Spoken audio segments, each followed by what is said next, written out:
Fitness Pro Mentor community, what is going on? It's Glenn and I. We're here, the Minds on Muscle show. And today, I'm really excited. We're going to be talking about your story and updating you on a couple cool things that are going on behind the scenes. But first, Glenn, how are you doing today, sir?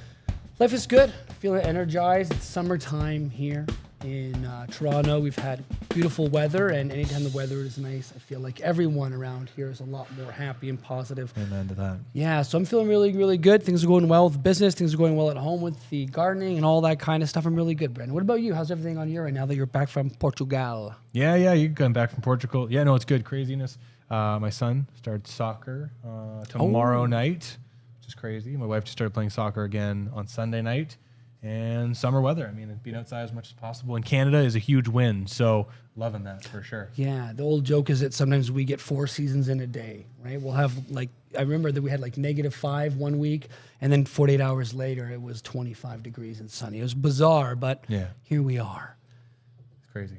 Portugal. I'll give you guys a quick update. So I went to Portugal, spoke at EXS. You guys are interested? I did a whole episode on that. We talked about speaking internationally and the things that led to that.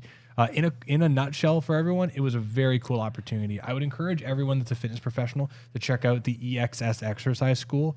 Hugo Manes and his entire team, Roy Fortuna and Pedro, I can't remember his last name. They have an incredible company over there. I was there with Jacques H. Newell-Taylor, and truthfully, the sense of community they have over there, I've never seen a biomechanics nerdy community anything like it. I mean, the one presentation I did in the Congress was 300 people, and they were all people that were there listening to PhDs and biomechanics and neurophysiology nerds, which is crazy. I don't think that would ever happen in Canada or the USA to that same level of magnitude and specificity. It was crazy. Yeah, it's interesting. I remember when one of my first forays into this kind of world was RTS, and I did the 1, 2, 3 weekend courses, and it was cool because I got to meet other people who I think were growth-minded in the terms of wanting to learn more, deeper exercise, not being just content with here sets and reps and all that kind of stuff, but like what actually makes up the composition of an exercise and the thought process. And then from there, I had learned a different courseware called MAT. I don't use it anymore. We've moved on to other things that I think are more efficient, in my opinion. But again, around another group of people who want to learn and take things to another level. And then now I get to be a part of the Strata community, the FPM community, where we get to be surrounded by other like-minded people who want to learn marketing, learn biomechanics. And there is something, after listening to you speak about Portugal, that hit me and resonated with me, which is, I'd like to make more time for myself to be out in some different communities and be at some different conferences and events. Even going to every year, I think, we did something for the CPTN last year, but the big one seems to be the one that's held by Good Life every year in downtown. I think it's held by Good Life. I can't remember. The CanFit Pro. CanFit Pro. That's when it's huge, right? It's big here.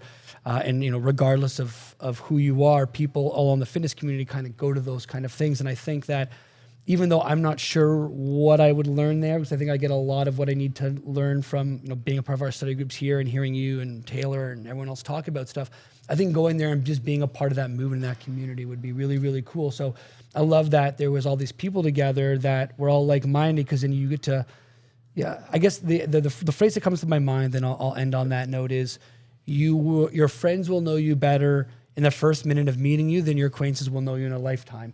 So when you meet people who you just have very similar worldviews with and narratives to, you can't help but feel like you've known them your entire life. And I think that really feeds well into what we're going to be talking about today, which is going to be what kind of narrative do you have for yourself as a fitness professional, and how does that end up playing out in your story of your life and how you act day to day in all the different activities that you do in and around your business. Yeah, I couldn't agree more. And quickly before we jump into that, I want to kind of announce something for everyone that's listening. So the Fitness Pro Mentorship is kind of our ongoing program, and we have this cycle that we do when people first start with us, and then we often move on to a low cost, easy to maintain, but supported by growth consulting relationship, which I absolutely love, that we call our leadership program. But one of the things that we're doing now that I'm really excited is I want to make sure, one of the things that we have with students is they get so busy that they sometimes miss small details of things that we recommend that really help with growing their business. So one of the things I'm really excited to announce every month with our mentorship, if you decide to join our program, you're getting the exact copy of the lead magnet that we use in our business for you to copy, edit, and modify, along with a copy of the cover photos and how we actually organize the copy for that, and along with the email that we send to everyone in our ecosystem to try and send that lead magnet out and actually work on getting more referrals within our network. A very organic, smooth way of doing it. I'm really excited about it. But coming back to Glenn, the thing you said about education and meeting people, it's really interesting about the story thing, because I'm very good friends, I would say, with Curtis Clay, Johnny Cook, Michelle Amore, Charlie McMillan. Like, a few of these people I get along with really, really well and have become really, really good friends. And I've only seen some of them a couple dozen times in person. And I think about Curtis, for example, around the same age as me. When we chat, we have very similar stories from our childhood, different worlds, but very similar childhood stories, very similar ambitions, very similar way of thinking things. And it's funny to me that somehow our stories are so close to the same that when we talk, we just have a good connection and can move forward pretty easily. And it's very interesting because the courses you're talking about, like, we've taken the RTS Mastery, we have in the past taken the MAT stuff, we're no longer taking that stuff, Greg Mack's MSS stuff, some of the courses I've created, it draws very progressive thinkers to the world. And because if you're a progressive thinker and they're a progressive thinker, it makes it very easy to connect, which is super fascinating. I love it. Yeah, and I think that that's where understanding your narrative and kind of what makes you you and how your previous experience has shaped you to be who you are today really allows you to take back some of that power, perhaps. Because I think we all have moments in our lives. I certainly have had a lot of these myself. But when I was less and less aware of who I was and how I became to be, it was a lot easier to get caught up in, to use the very loose term, pity parties for myself, or to let myself get down for longer periods of time and not take action. And that's openly one of the things that I think a lot of people struggle with, both inside our program and out in the world, is when they don't feel good, how do they continue taking action? What happens next? And I think a lot of times this comes down to, how do you see yourself? Because if you see yourself as somebody who doesn't have as much control, when those bad things happen to you, you tend to wallow in them longer and you end up stopping yourself. We've talked about this before on other episodes.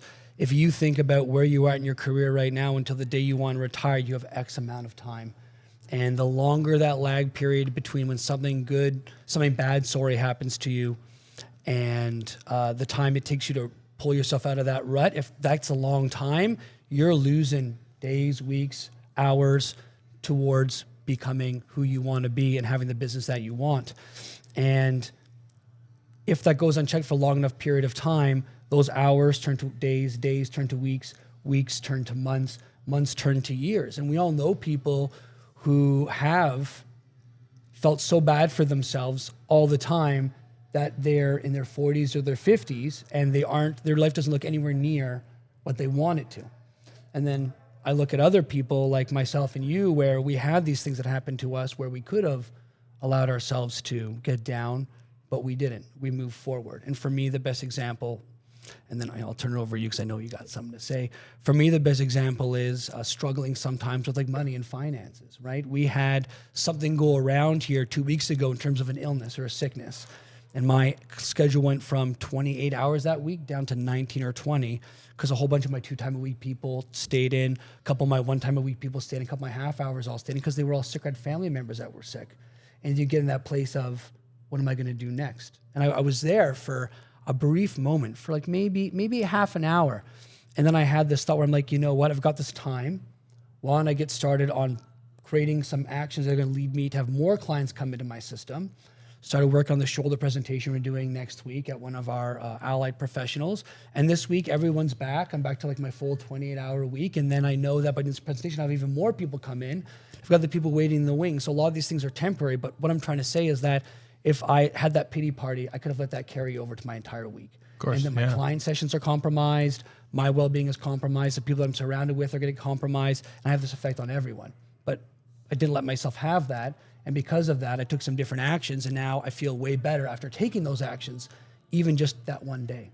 So there's something to be said about taking those actions and how it affects your narrative, so to speak. I think taking those actions, like you're saying, is such a critical part. Because anyone that's listening to this, think about something that you want. Let's say it's your business, right? Let's say maybe you're making $50,000 a year and you want to make $100,000 a year. If you know you have $50,000 a year now and you want to make $100,000 a year, what do you need to do to get to that doubling your revenue point? Is it a number of clients? Is it increasing your rates? Is it an alternative revenue stream? What is it? Make sure you think of what this thing is. And then if I say, okay, great, you need to get 20 new clients in the next 3 months. Let's say it's 21. Make it easy. And we say in 3 months, that's 7 clients per month. And I say, great, how are you going to get 7 clients per month? Well, you've got a series of options that you can do organically. You can go and talk to people. You can ask for referrals. You can do X, Y, and Z things. But let's say for whatever reason, I say, hey, you should do cold calling just for this exercise. I want you to call 100 people each month, and hopefully we get a 7% turnover, so you get 7 new clients per month. How many of you, if I said call 100 people per month, 25 people per week to try and make a connection, make an offer, give them genuine value, and see if you can get them to come in to be a client, how many of you would say, I can't do that? I don't like how that feels. That's weird. It feels like sales to me. Immediately, we have this barrier that we have in front of us, that the tape of sales is right there, right? This idea that this is sales. I don't like it. I feel like I'll be invading someone's space and I might get rejected. That's fine and very important to recognize, but that's a story that you've told yourself from things that you've experienced and learned in the past. That story that you might be telling yourself right now and still disagreeing me as I'm going down this point is the very thing that's limiting you from getting those 7 clients, those 21 clients in 3 months, and ultimately taking your career from $50,000 a year to $100,000 a year. Right? If I reversed it and someone sat across from you and said, I have a $50,000 check, and all you got to do is call 300 people, would you do it? I mean, I certainly would. And so this is what's very important, is that we set up these barriers of how we see things, we've experienced things, we've heard things, both consciously and subconsciously, that limit us from our success. And then we stack it on top of our emotions, our feelings, and our bad experiences as children, and our good experiences as children, and however deep you want to go. Here's the reason why I say this. If we rationally know, I have to hit this marker. For me, I need to make $50,000 a year more. I need to make $1 million a year. You pick your thing if you've got an actual direction to get there. And someone tells you the steps to get there, and you go, I could never do that. You already have a story that's stopping you. And I know both of us have gone through that big time. Actually, I got a story I'll tell in a second. But it was interesting that you say like all these steps to go through, but you get stopped. I'm involved right now in a communications course. I purchased it online. We talked a bit about it actually. And just because I want to become a far better presenter and speaker and communicator than I am, not so much in my technical knowledge, but more speaking in general with different people. And there was this very interesting, we'll call it lesson or activity that this gentleman had people go through. And it was turn around and change 23 things on your body in 15 seconds, and then turn and face your partner and see how many of them they can change. And when they turned around, these people tried to get as many as they could in there, but most people couldn't, and they felt overwhelmed that it was a lot.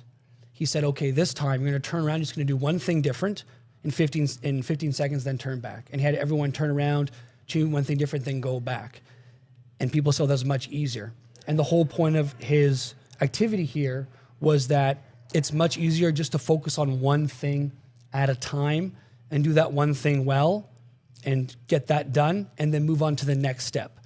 But if you just say to get from here to here, there's 50 steps, it's overwhelming.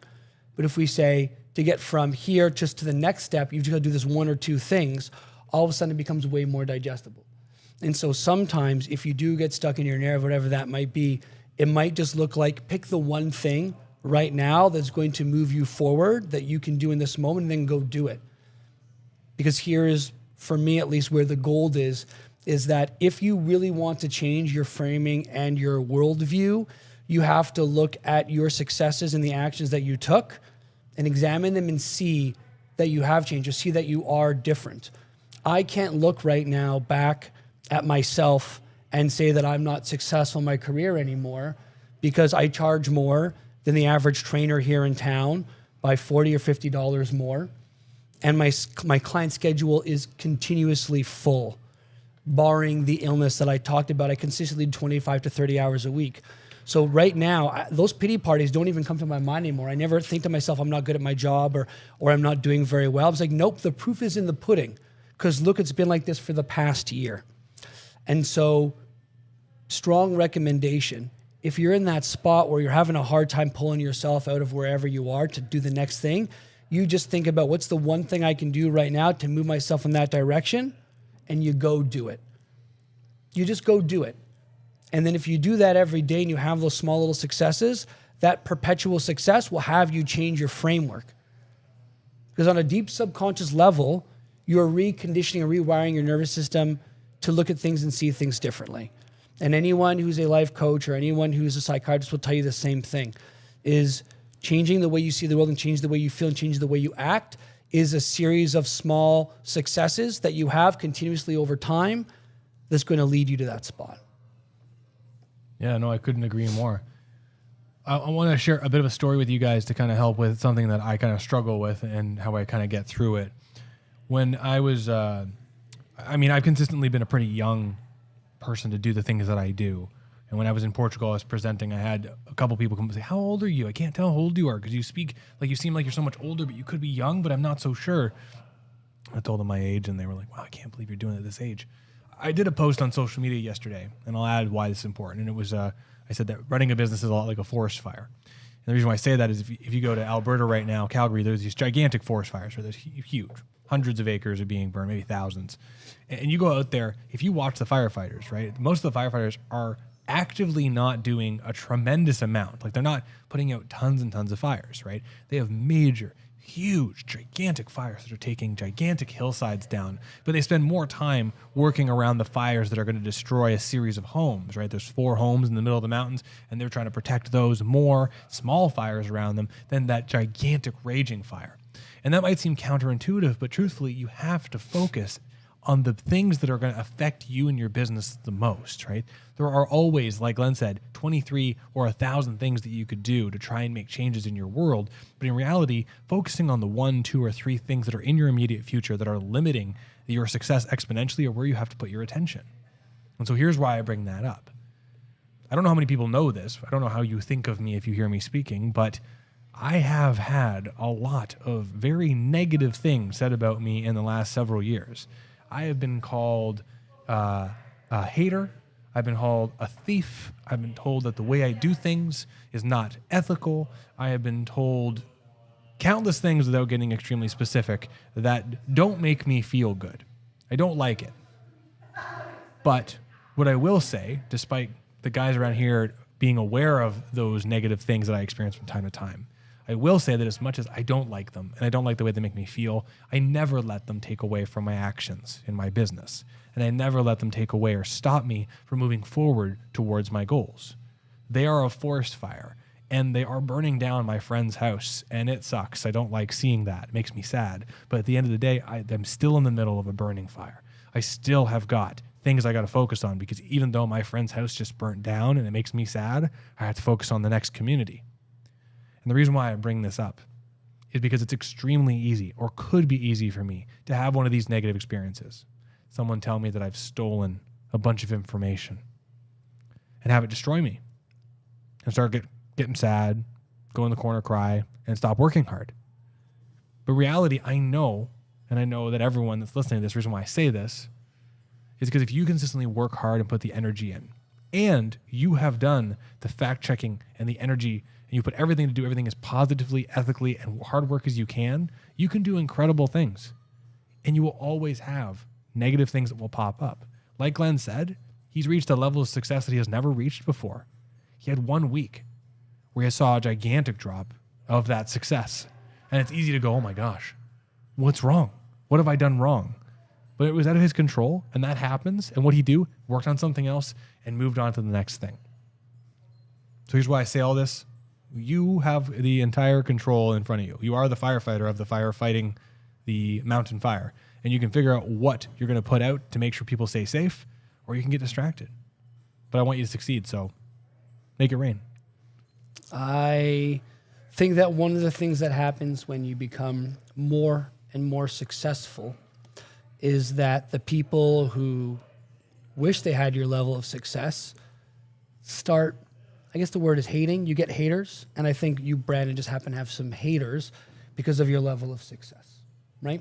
And that's going to happen with anyone. You know, even if you are, you know, the best trainer at a big box gym, there are still people who are going to be other trainers who are going to probably talk behind your back because they're envious and they don't like your level of success. I mean, one of the best analogies I can give is going to a hairdresser. When I first moved to my house, where I am now, I needed a place to get my hair cut, and I needed one badly. And I didn't know where to go. So I booked an appointment at this random salon. And I went there, and I sat down in this chair.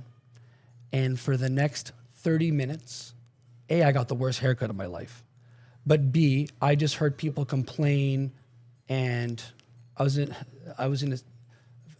people complain and lie and just say things that were outrageous about other people that weren't there. And the reason these people do such things, and it made me feel so icky, is because their lives are so small and they're so unhappy that the only way they can make themselves feel okay is to start tear down other people. That's why people love picking on celebrities, because if these people who are so great and so amazing have faults, well, that must mean I'm at the same level as them. And so to your point, Brandon, I know you've shared some of the stuff that people have said about you, and I've had, likewise, these people say things about me, about who I am as a human being, and on the verge of threatening me with physical harm. It gives me goosebumps just to say it, because that's really it got that far. And at this point, because we know who we are and we know how ethically we do things with the morals that we have, and we know what we stand for, and we've got the proof that we're not those people, it's very easy to let those things roll off our shoulders. And so haters are going to hate, whether you are the best trainer at a gym, or you go from being the best trainer at a gym to open up your own spot, or you are the owner of a gym and then you hire on more people, you get more success, and then you start an online marketing program and you do other coursework, you get even more successful, you become an easier and easier target. I will end on this. Billionaires, millionaires, they get sued all the time because they have money. They do. At any given time, I'm sure Jeff Bezos has 10, 15, 20 people suing him. But that's what happens when you get that level of success. People want a piece of the pie they didn't necessarily earn because it makes them feel better and they feel entitled to it, or they feel bad about themselves. What are you going to do? You keep working on yourself, you keep being as more unethical as you can be, and those things become a thing of a past because you just have all the proof that you're not that kind of person. And that's why the actions are so effing important, is because if you have the actions and your success shows you have those actions and you've got the proof, those emotional things in your logical brain, they can't hold. And then you move forward with your life. I love it, man. Mm-hmm. Honestly, I think that's a great place for us to put a pin in this. Mm-hmm. And I will say this to everyone that's listening. Set your goals. Ask yourself why you've not achieved those things. Be real with yourself. Write down everything you possibly can and start punching those things in the face and just go forward. Because truthfully, like Glenn said, every little step forward you make will be a small step forward towards your success, but also reprogramming how you actually think and interpret your world and help you to go forward more faster. But Glenn, what's your pick of the week? I had one more thing I wanted to. I had one more. I know. You always transition so well. The one thing oh my gosh, and now I'm losing it. The one thing I want to add on there, right, is you, by the way, you're also a human being and you're allowed to have emotions. I don't want anyone to interpret what we're saying here is that to have emotions is bad and to not feel good is something you shouldn't be feeling. Like inherently, if you didn't have some kind of like negative feelings in your life, you wouldn't have the impetus to pull yourself forward. We need the carrot and the stick. I think what we're both saying here is that if you're not feeling very good, find actions to take to make yourself feel better and to feel good and to build those deep neurological connections that shows that you're not those things that you may think you are. At the end of the day, if you're having a negative sensation, it's just your body giving you an opportunity to learn something new about yourself to move forward. So with that in mind, my pick of the week is going to be, drum roll please, I'll be honest, I don't have anything. I'm trying to think of something on the spot. So I'm gonna go with this. flubbed it. I flubbed it, guys, but I'm not gonna make myself feel bad for it. I am involved in a online communications course right now. It's called the Vin Stage Academy. I'm really, really enjoying it. The reason I'm taking it is because I do love presenting.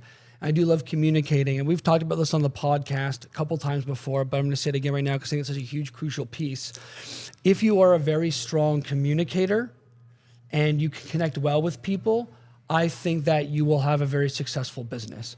Because when you have strong communication skills and you can explain the things technically that you want to people, that means that you have a strong understanding technically of that information and you're going to use it well in your sessions with people. But also it means that you can go in and talk to people and communicate with people and find clients right away. Brandon will tell you that he's, for our business, just randomly talking to people at daycare or preschool or out and about, has brought 3 different leads in. One person came in yesterday as a yoga instructor at a local studio, and we chatted, and she's coming back in for a report session with me, and she was already asking about bringing her mother here with dementia, see if we can work together and all that kind of stuff. And that wouldn't have happened if Brandon was an expert communicator. So I think working on our communication presentation skills, the one I'm doing right now is Vin Stage Academy, which I really enjoy. And so my pick of the week is going to be working and practicing your communication skills through some kind of framework so that you've got a way to measure and a way to progress yourself and take those actions. Brandon, throw it over to you. Pick of the week. Mine is actually a pick of the week that Glenn chose a while ago, but I'm just late to the horn. Mine is actually transitioning all of my work to digital platforms. To be quite honest with you, it has taken me a while.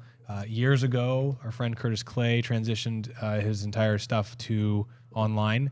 I know Glenn made the transition about 1.5 years ago, I think, maybe? Like 2 or 3 years. 2 or 3 years ago. Yeah. And I've been sitting on the pocket because I've been afraid of making that transition, to be quite honest. But I'll say this, that streamlining it and getting everything going has been absolutely game-changing. It's actually got me really inspired. I've started creating a bunch of my own note papers because I can just know how to do it a little bit better now. And we got into the place where I actually was using this in Portugal, showing people the gross motor profile stuff I teach with our potentiation stuff. Anyway, I'll say this. Transitioning to digital has been absolutely fantastic. Even if you put your files there are anatomy apps that you can get that I used to use years ago that really get deep into all the different muscular and skeletal attachments that you can peel layers off and you can add muscle layers. And I'll show you this after. Yeah. And it's really, really great. And it's been a lot of fun because you get a TV in your office and you plug this in, you can show people in a really great detailed way exactly what's going on. So mine will be a digital transition. I will say this. Apple has made so many different products. This is the cheapest iPad I could get that used the Apple Pencil. It's the iPad Air 4 refurbished with the pencil. It's still not cheap, but I'll say this, it's way cheaper than getting these iPad Pros that are $1,000. And it's been absolutely fantastic. I encourage everyone to do it. It gives me more desk space. It makes me happy. I'm really happy about it. So, Glenn, I appreciate your endorsement to help make that happen. Huge endorsement. And I think for me, just a time saver of not having to print out paper, put paper in there, all that kind of stuff. It's a quick copy and paste to put all your client notes into one day over 20 seconds, then you just go off to the races. And instead of having to fiddle through, looking through all the different papers to find an exact date, you can look up and say May 26th, May this, May that. You can label things. Like I did assessment on this day. It becomes a lot easier for organization, I think, in the long term. So I'm a big fan of it. I'm glad you did it. I think a lot of people here are transitioning to the virtual thing. I know Eric did too. Yep. Josh did. So a lot of different people are starting to get on that virtual train, and I think it is the future. Everyone, this is the Fitness Pro Mentors podcast, the Minds on Muscle show. Thanks so much for listening. And Glenn and I have fun doing this once every 2 weeks. Please think about your story. Don't get limited by it. And if you're thinking about scaling your business, let us know. We have a much more affordable way to get into our mentorship program that I'm super excited about. But for now, we'll see you in 2. Take care, everybody. Bye, everybody.